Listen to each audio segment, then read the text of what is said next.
This is it. Goliath versus Goliath. Matchup that everybody wanted to see, even though it's at 1 o'clock. Niners Ravens. We're gonna discuss this and a couple of things more. My preview of the game coming right out.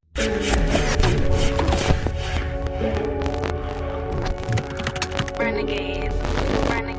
Hey guys, my name is Sunny. Welcome to szg Sports, and this is your first time in the channel and you love some Raven content.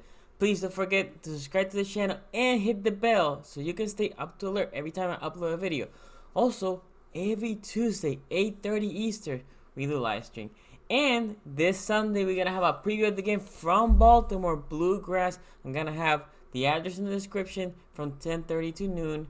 Swing by, enjoy some beers there, some wings. Also, if you want, hop into the live stream, give you a score prediction, which I'm going to do at the end of the game. And before I start, this episode has a behind enemy line. Don't forget to check it out. Okay. Yo, my guys. Hell of a game. I think it's going to be a great game in a downpour torrential rain, which these two teams are running teams. So it should be fairly fine for them. Although fumbleitis could come into effect. So let's make sure for the Ravens, no fumbles for them. I don't care. Right? Okay, so a couple of things I'm going to do a little bit different for this video is usually I don't give you stats because the stats for me with this team doesn't tell you the story. But, man, as I was diving into the stats, I was like, it's going to be a good one. Okay, so I'm going to be breaking it up between Ravens offense versus Niners defense and the other way around. Ravens defense versus Niners offense. Let's start Ravens offense versus the defense of the Niners. So, Ravens, on their offense, they average on the rushing side 210.5 yards per game. The Niners gave up 111.1. Ravens are the number one team on the rushing side. The defensive side for the Niners, they're 19th. And like I said, 111.1. On the passing side, the Ravens rank 19th. And it's to be expected, right? We don't attempt that many passes, right? But we're 19, 222.7. That's how much yardage we gain. And the Niners are first in the league. 136.9 yards is what they allow. Very impressive, very tough team. Total yardage, we are first. We put up 433.3 yards per game. The Niners are also first, giving up only 248 yards per game. And on points, the Ravens, your Baltimore Ravens are number one, 35.1 points per game versus the Niners. They're second, allowing the fewest points per game at 14.8. Tell me this is not going to be a hell of a matchup. So, before I go to the other side, let's break down my keys to the game between our offense and their defense, right? So, I think they're still, even though they're first in the league against the pass, I think that's that pass rusher, and it is elite. They have guys like Nick Bosa, which he has 8 sacks. Armstead, 10 sacks. D4, I believe, has 5.5 or 6.5. And then the Forrest Buckner also has between 5.5 or 6.5. They have elite pass rushers. And we cannot forget that nose tackle Jones. Really, really good pass rushers. They do play that wide out. And if you remember when Philly used to play that wide out, when that dream team used to be there, it was good for pass rushing, but on the rushing side, you could run between the tackles on them. And that's exactly what I expect the Ravens to do. Run between the tackles. I actually expect Lamar not to run as much. And then in the second half, when that defense shrinks, then you keep and go. Now, the other thing is, even though they're 11th, right? They're 19th against the rush. If we start gouging them, especially in that element, which is going to be a lot of rain, they're going to start saying, okay, we're going to tighten out that pocket, we're going to tighten those running lanes, and we're going to bring people down. Then it's when I expect guys like Mark Andrews, Hollywood Brown, Hurst, Boykins, Snee to start getting better action in the passing game. Also, I'm expecting to have Ingram leaking out of the backfield for some completions. I think it sets up well for this Ravens offense to put actually some points on the board against this defense. This defense thrives on being overly aggressive. They get after the quarterback. Lamar needs to be vigilant. if there's a running lane for him, especially in the middle, he needs to take it. No waiting with this defense because they're coming for you. They're hunting. Also, our O-line has to keep Lamar clean. I mean, this is a norm, but with this D-line, Stanley, that's where Bosa likes to line up. Also, Zeus Jr., Brown, he needs to also play clean. Yanda, they do his thing. I'm worried about Makari, undrafted rookie. He played great, but Jones, and Amster and DeForest Buckner likes to sometimes go inside. That's where we need to be careful. In a passing situation, I'm expecting the running back actually to stay for a little bit, and look for that containment in the middle and chip in or help Lamar. Also, that's where I think Lamar's going to have most of his run. Broken pass plays that the defense is coming to hunt. He's going to make one guy miss and go. So, I think it looks like a favorable matchup unless, and this is what the Niners, if I was the Niners, I would do, but it's not in their nature. It's contain. Create a bubble around Lamar and don't let him run. Right? My thing is they're overly aggressive and they get wide. And if they get wide, Lamar can step in and step out on a lane on the outside. Because yes, those guys are fast. They seen Lamar yet. Anyway, let's flip it now. Let's go defense of the Ravens versus their offense. Okay, the Ravens defense on the rushing side, they're third in the league, giving up 87.7 yards per game. The offense for the Niners, they're the second, rushing for 145.6. A lot of rushing yards, not Ravens style, but a lot of rushing yards. On the passing attack, the Ravens ranked 16. Obviously, they got better since they got Peters and Jimmy Smith, but currently they allowed 235.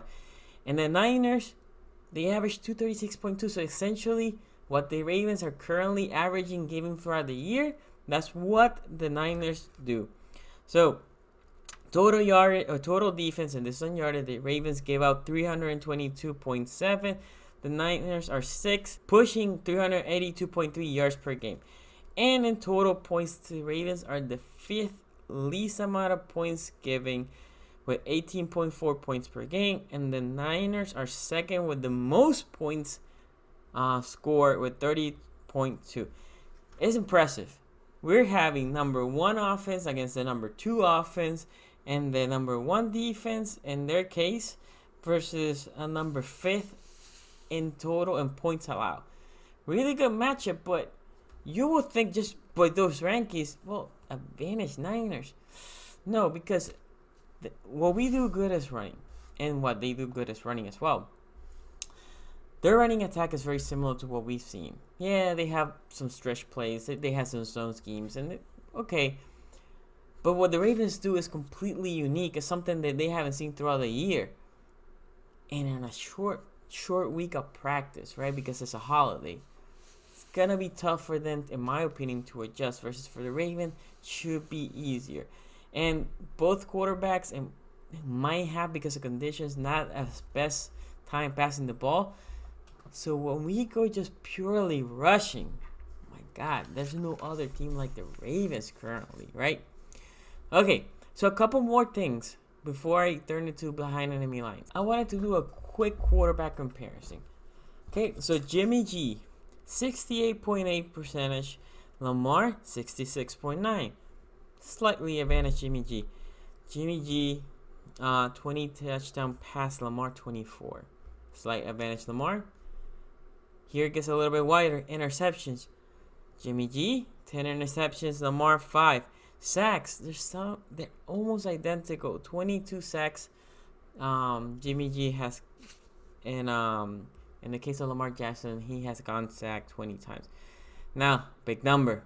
This is the big number. Rushing yards. Obviously, Lamar has the edge by a lot. 41 yards for Jimmy G and a touchdown. Lamar 876 with 6 touchdowns. My guys, I think it's gonna be a great matchup.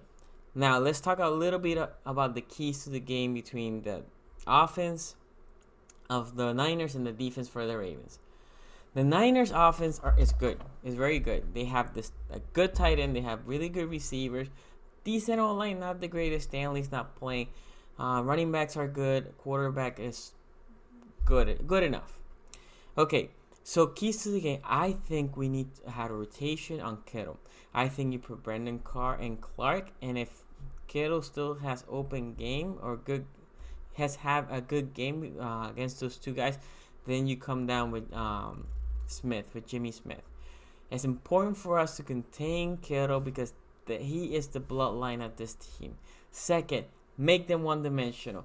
It's going to be hard to pass anyway, but if you control the line of scrimmage and you choke that run, you basically let them rush for, 70 yards for the whole game. You're going to make them one-dimensional. And that's going to make Jimmy Garoppolo feel uncomfortable because now he has to beat you with the arm. Not favorable conditions, on the road, West Coast team on the East Coast side.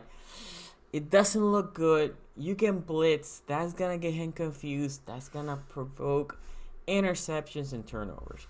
So, another key, hit Jimmy G. Garoppolo, just hit Garoppolo. It's important because Garoppolo still doesn't look to have the best awareness. I'm not saying that he's a bad quarterback, but he doesn't have that awareness like a Tom Brady or Aaron Rodgers. So there's opportunities there. Matt Judon and Sack Daddy and Bowser, you had to come and eat. We cannot let the gas out of the pedal with this team. Okay, another key, make sure those receivers are also not, because if you contain Kittle and you choke the line of scrimmage and not allow pass or rushing attempts or rushing yards, don't let Debo and Sanders just go wild. I think we have the corners. I think we put I think Sanders with Peters, I think is a good matchup, and then you let Humphries match up with whoever's on the other side. If Debo wants to play the slot, then just bring on one of the corners with Debo, upper Carr. Guys, I think we have the defense to stop this Niners offense. This Niners offense is not the scary part. The scary part is this defense has been so good throughout the year that they put this team in short situations. They're really good to put the offense in short situations, and the offense just makes sure that they get it done at that side. Also, that running back, even though you're going to contain them, Coleman is good on the passing game. So you have to make sure, Peanut, to watch that running back leaking out of the backfield. Breida's also okay, but Coleman, I feel more Coleman on the passing game than Breida.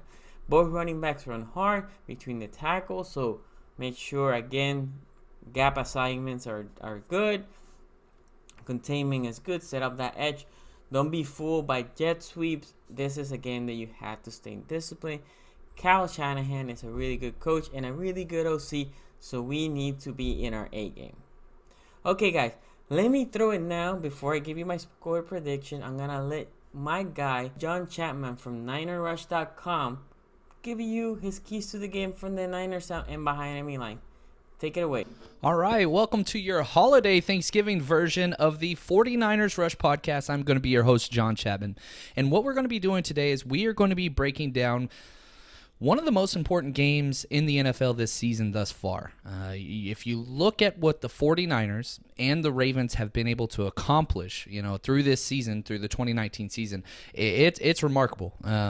Definitely can make the argument the two best teams in the entire NFL, and it's kind of like a collision course, and perhaps, some have already put out the information, a Super Bowl preview, if you will. The 49ers are the number 1 seed in the NFC. They just got finished destroying the number 2 seed. And now with the number 2 seed in the NFC with the Green Bay Packers, now what they have to do is go cross-conference and play the number 2 seed in the AFC, the Ravens. So 9-2 record. This is going to be a great game. And let's jump into exactly what it is that the Baltimore Ravens have been able to do this year, because to say that they have been special of late is an understatement. They are 9-2. They've lost 2 games in weeks 3 and 4 back-to-back. They lost at the Kansas City Chiefs and then at home versus the Cleveland Browns. They lost by 5 to the Chiefs, and then they lost by 15 at home to the Browns. So the blueprint for how to beat this team has been put out there. We'll talk a little bit about that later on. But if you look at their victories, you could probably make they have the two biggest wins in the NFL this season. They were able to beat the New England Patriots by 17 points. The New England Patriots only loss. Plus, they won at Seattle by 2 touchdowns. So those two are probably, we're not in college football, so you don't have to make all the arguments for who should be the number one, because the NFL actually plays it off through the playoffs.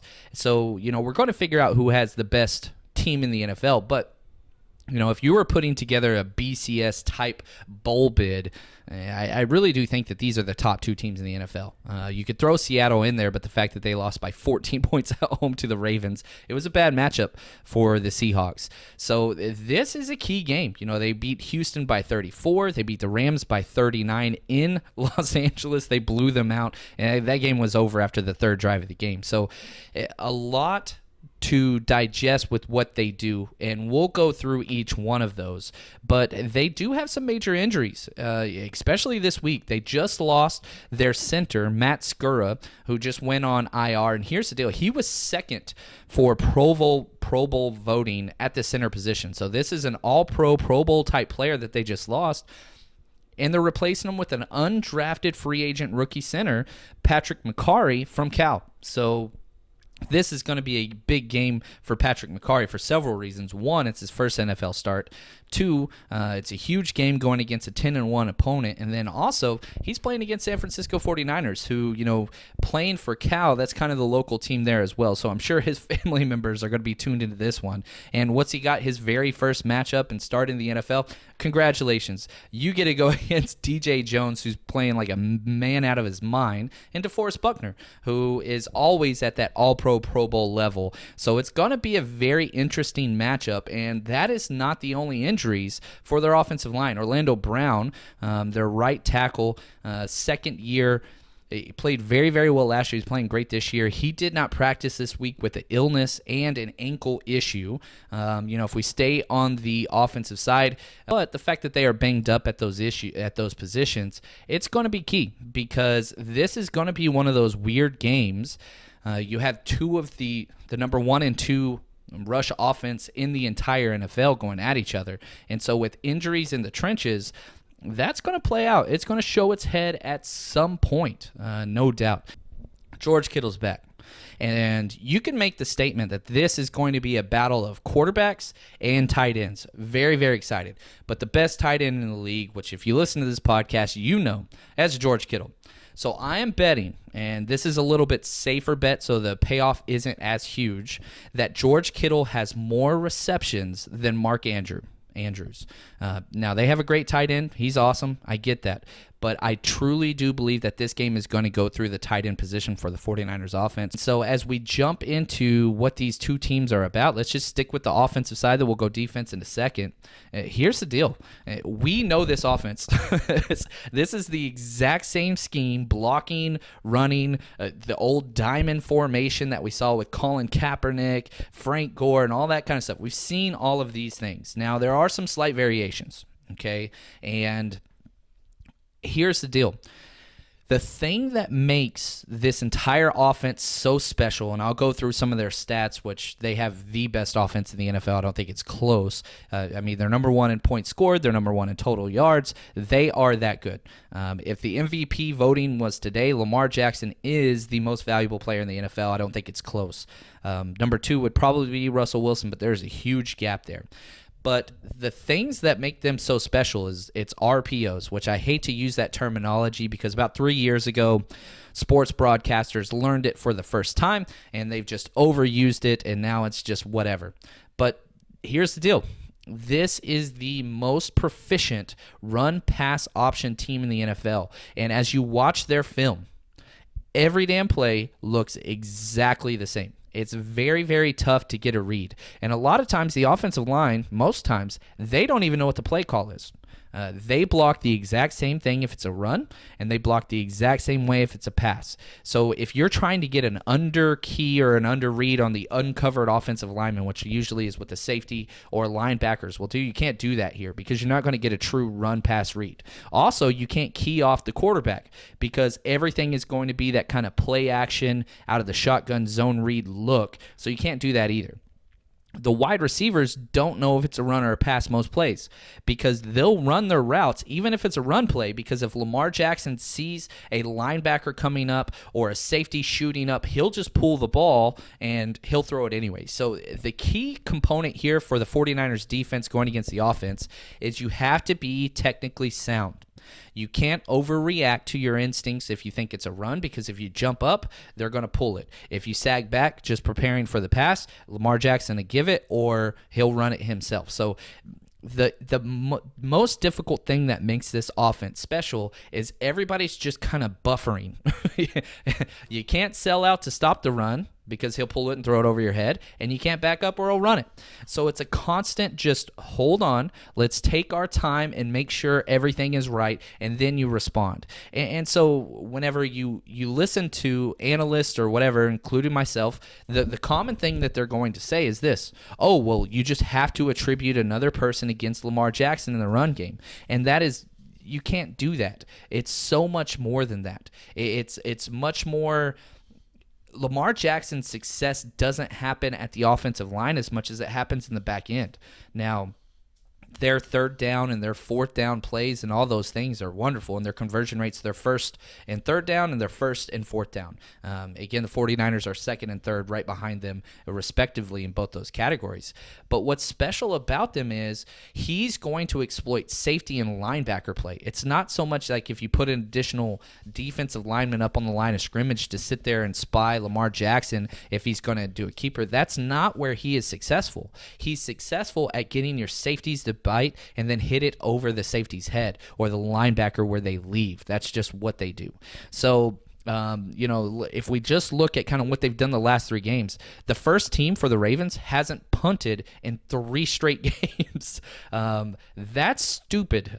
They have punted it, but only once RG3 goes in there. And now they haven't played great defenses. That's against the Bengals, Texans, and Rams. But still, what they've been able to do, I don't care if that's against air, the fact that the first team hasn't punted the ball in 3 games. I got that stat from BD Peacock. Shout out to him and the Locked On 49ers Rush podcast. He always does great work. But here's the thing. Let's just go through their top metrics, okay? The Baltimore Ravens offense, first in points scored, first in total yards in the NFL, the most first downs in the entire NFL, most passing touchdowns. He's got 25 passing touchdowns. Now, 6 interceptions is key. If we're going to look at the flip side of that, he has thrown 6 interceptions. Lamar Jackson has fumbled the ball 5 times as well, lost 5 fumbles. So it's not like he protects the ball completely. That's responsible for 11 total turnovers, Lamar Jackson. But they have the most rushing attempts, by far the most rushing yards. They are on a historic pace. They are averaging over 200 yards per game. So this is the matchup whenever you're talking about number 1 rushing offense in the league, the Ravens, versus the number 1 fewest yards allowed in the league, 49ers. This is the matchup. This is strength against strength. It wasn't the same for the Patriots. That's not what they're great at. The 49ers are great at stopping the run. So you've got to love kind of what's happening there. Now, weaknesses, they don't really have one. I guess their only weakness is they don't throw the ball very much. They are second to last in passing attempts, but their efficiency is great. They average 7.2 pass yards per attempt, which is top 5 in the NFL, and that's really it. There are no negatives besides the fact that they do put the ball on the ground a little bit more often than they should, but they're still top 5 in that. There's no weaknesses to this defense outside of just some personnel with their center leaving. Now, when they run the ball, they love to run it on the outside, and I think this is the biggest problem for the 49ers defense. The 49ers defense is great, historically great, in fact.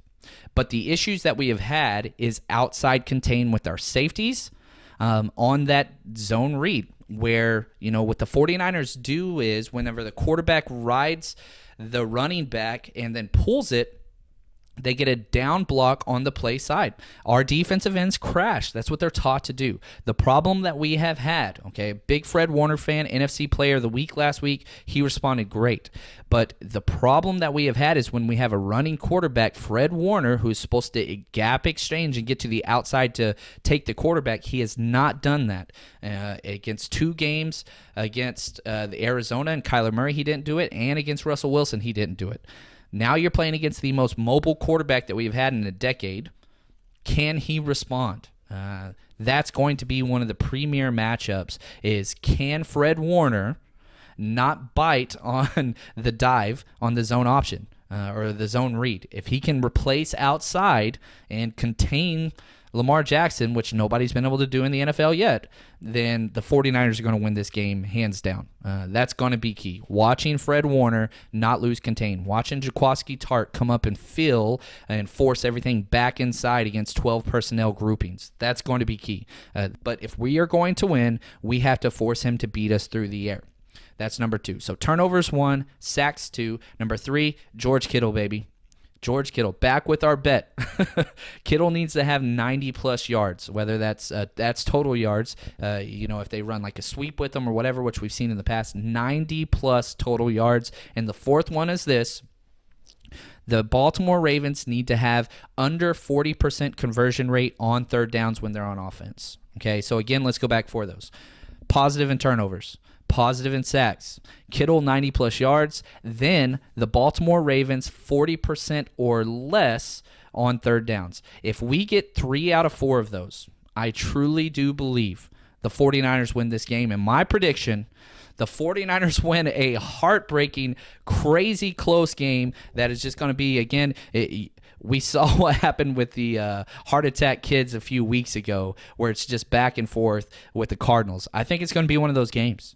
And I have the 49ers win 24-23. Comes down to the last possession of the game, but the 49ers defense answers the call. We win 24-23. Okay, guys, there you have it. So, what is my score prediction? Oh, man, I have been flip-flopping. I think I gave a score prediction in the NF podcast, but I have been thinking, and I think this game is going to be a competitive game. It's going to end almost at the end of the game, last play of the game, or near the last play of the game, with a Lamar Jackson touchdown. And my score prediction is 27-20 Ravens. So, we keep going our streak. We send the Niners with a hot L, and Lamar Jackson keeps his front-running MVP season going. If you like the video, give it a thumbs up. Subscribe to the channel. Follow me at szg.sports on Twitter, Facebook, IG, obviously YouTube, and don't forget every Tuesdays 8:30 p.m. Eastern live stream with caller. And for this game against the Niners, I'm gonna be in BlueGrass giving a live stream. Address in the description below. Thanks for watching, and I will see you next time. Peace out. Trust.